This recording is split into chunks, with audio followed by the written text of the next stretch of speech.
guys, so I'm out here today. I'm going to do a little bit of early spring camping. So you can see there's a bunch of snow still in the woods. There wasn't much earlier this week, but we just got a bit of snow in the last couple of days. So anyways, I'm going to build a little lean-to here, and I'll do a little time lapse, show you how we make it, and I'll keep you updated as the spring camping adventure goes along.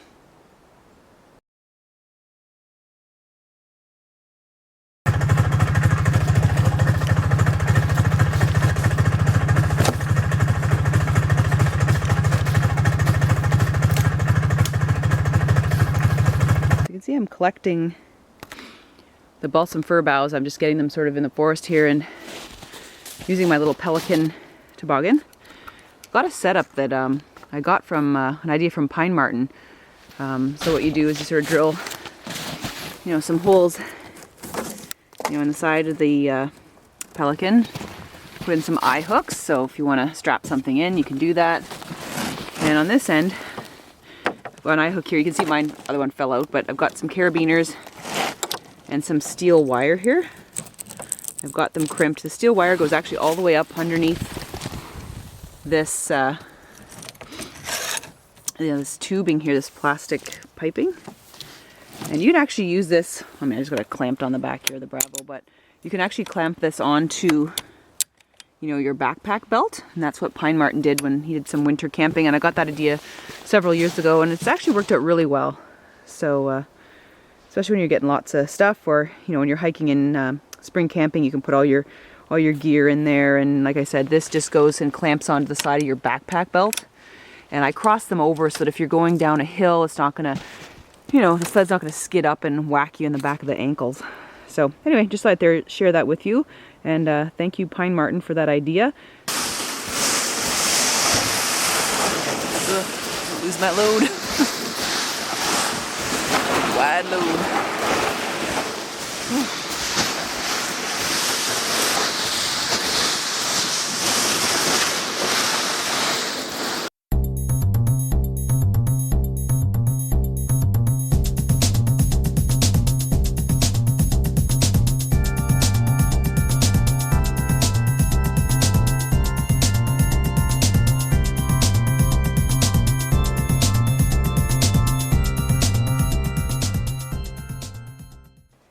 Alright, so here's the shelter. You can see got lots of balsam fir here, and we built a snow wall to keep the drafts out from the bottom. Go in here, it's pretty cozy. There we go. So I just need some bit more fir to close everything in, and I'm going to basically line the bottom here with balsam fir as well. It's supposed to be -15 tonight, so I'm gonna make sure this is nice and cozy. So I want to talk a little bit about site selection for your shelter. I've placed this sort of in an area that has some adequate tree coverage. It's not on a peak, but it's in just a little bit of a dip. So that you're not up on a peak where it's really cold or windy. It is quite sheltered in here, which is nice. It's sort of open, so you can sort of see what's going on. One thing I want to point out is make sure you don't build a shelter near what I call widowmakers. See this tree right here? This winter it sort of fell over and sort of being held by some other trees there. Now that's probably not going to come down in the next few nights or probably a few months, but you just never know. So I would never put a shelter underneath a tree like that. I just think you're asking for a problem, because you never know when there could be a windstorm or heavy rain or whatever. Just something happens, this little equilibrium that it's got going on just destabilizes, the next thing you know, the thing's down on top of your tent and crushing you. So you really don't want to put a tent underneath one of these things, or a shelter.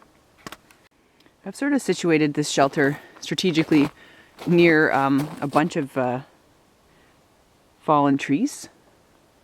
It's really handy so that, because you'll need a lot of fuel during the night. I mean, you're always going to underestimate how much fuel you'll need to keep warm. So got as much as I could, but I've also have a backup plan. If I wake up and I'm cold and I ran out of wood or something, there are tons of There's lots of, you know, dead sticks, twigs, and logs in this area that I can just sort of pick at, and I don't have to go too far, you know, from my shelter and get lost in the night or something like that. So just another little tip.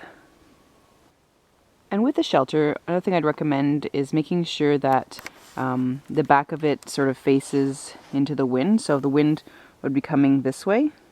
That's so that, you know, you don't get, you know, the wind in your face, you know, when you're sleeping, or, you know, you've got your fire going on here. You don't want the smoke blowing in all over yourself.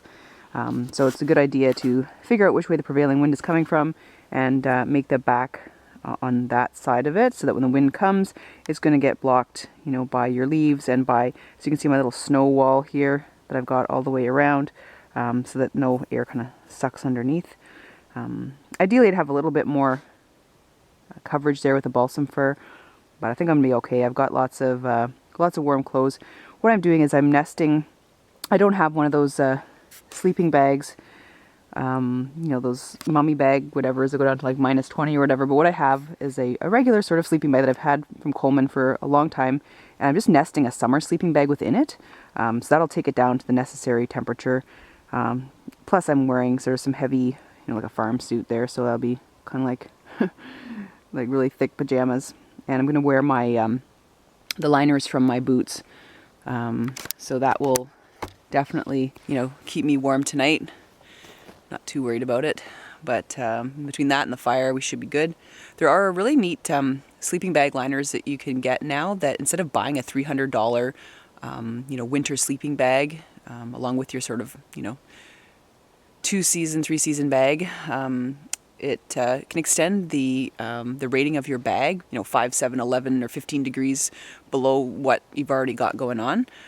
So I've actually ordered one of those. I'm going to get one in a few weeks, just because I don't want to have 1,000 different sleeping bags. I mean, it's bad enough that I've got a summer sleeping bag and kind of a spring-fall one. The only thing I don't have is a, you know, winter sleeping bag, but they're like really expensive. So I'm going to try this out. It's a new product out there.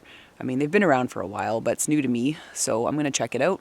And I'll definitely report back to you guys. I'll maybe do some more spring camping and fall camping for sure, and let you know how it works out. But certainly tonight I'll be nesting 2 sleeping bags, you know, together. The summer one inside my spring fall one. So that should give me adequate warmth for the night.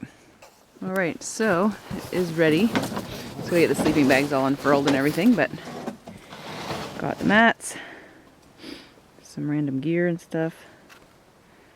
So we're going to have some supper and then tuck in and have a nice fire before bed. Nicely done. Nice. A little bit dark out, but getting the bed all ready and getting the fire going. It's going to be about -15 tonight, so we're going to need this fire. So there you can see is some of our wood pile. So one of those things, you got to make sure you have enough to get you through the night. So I'm going to continue to forage around to get a little bit more. One of the common things that people forget is to get enough to get them through the night. It's going to be pretty darn cold tonight. You want to make sure you've got enough.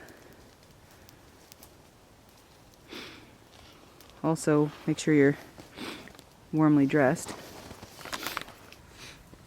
A little bit overdressed. I've got like a farm suit on, and of course my waterproof pants. My boots. Got a couple of sweaters and some long johns on. Probably a little bit too much for now, but it's good to dress in layers so that you can, you know, take off what you don't need. Just got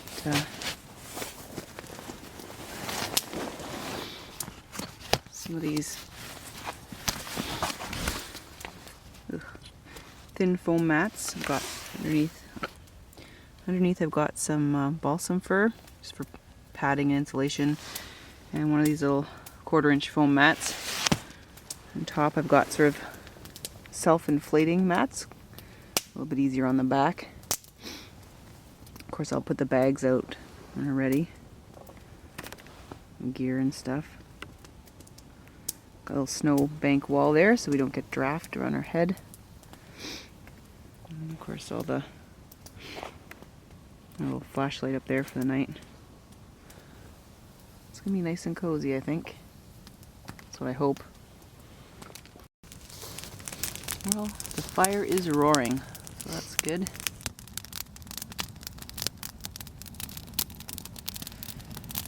Yeah, so, you know, vacation's over. I got to, you know, get in gear again to get some things done with the cabin. Gonna do the interior, work on the flooring. The loft has got to get finished. You know, so a fair bit to get done, but I mean, I think this time next year, I mean, it's gonna be a completely different place. I'm gonna put in some pretty nice flooring. We've got some birch hardwood flooring and some slate tile at the front door, so it's gonna look sweet for sure. Anyway, ugh, smoke's burning my eyeballs out. Whew. Wow. Okay, I'm back.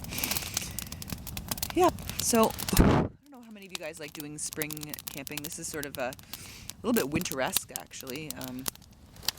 You know, the temperature's a little bit cooler than it normally would be this time of year. But, you know, it's all right, whatever. I got a nice hot fire and a good shelter built, so I'm not overly concerned about it tonight. A little bit of a light wind right now, but, you know, it's doable. At least it keeps the fire going. What are your influences for, you know, the outdoors? You know, when I was younger, you know, my family was really big into camping and things like that.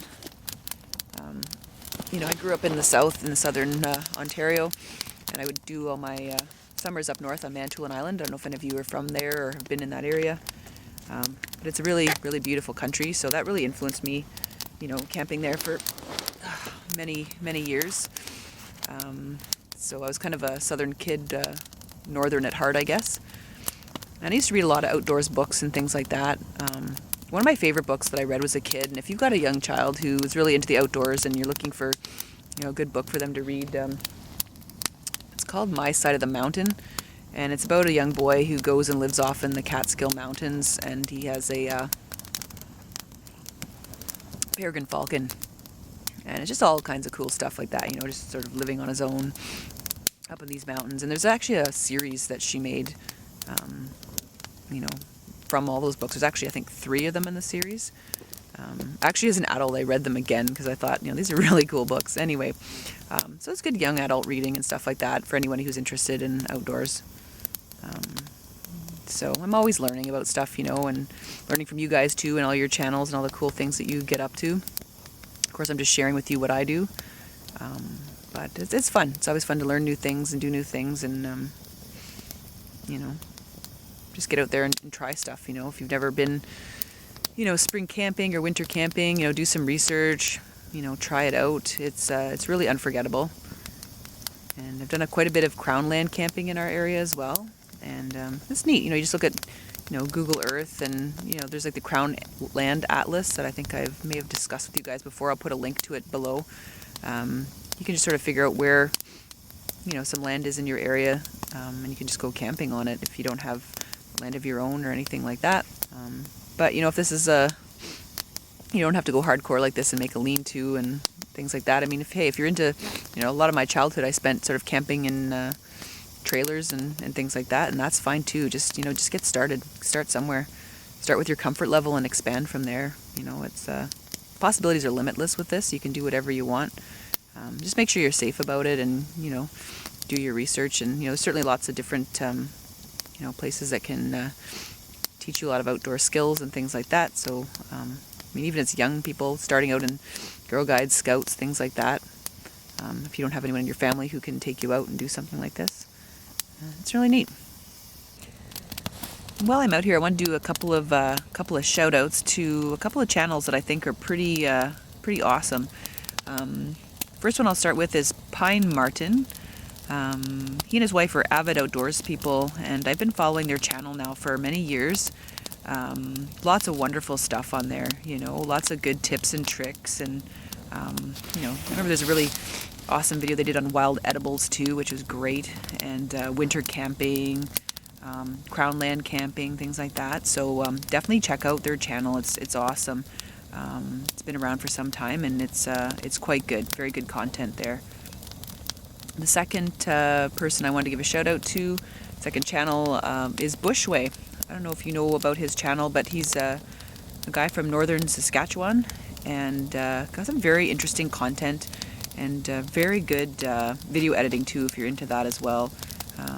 He does you know, hunting, trapping, fishing, goes a lot to his fish camp. He's a commercial fisherman, so this winter we were entertained with videos about commercial fishing, commercial ice fishing that is, which I personally had never seen before, so it's really interesting. So definitely check out you know, PineMartyn and Bushway. Those are really great channels.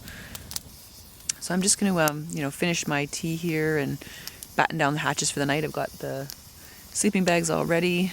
We'll see how I sleep tonight on a foam mat, but anyway, whatever. It's nice, fresh air, clean fresh air on your lungs. Sleep really good. All right, guys, talk to you soon.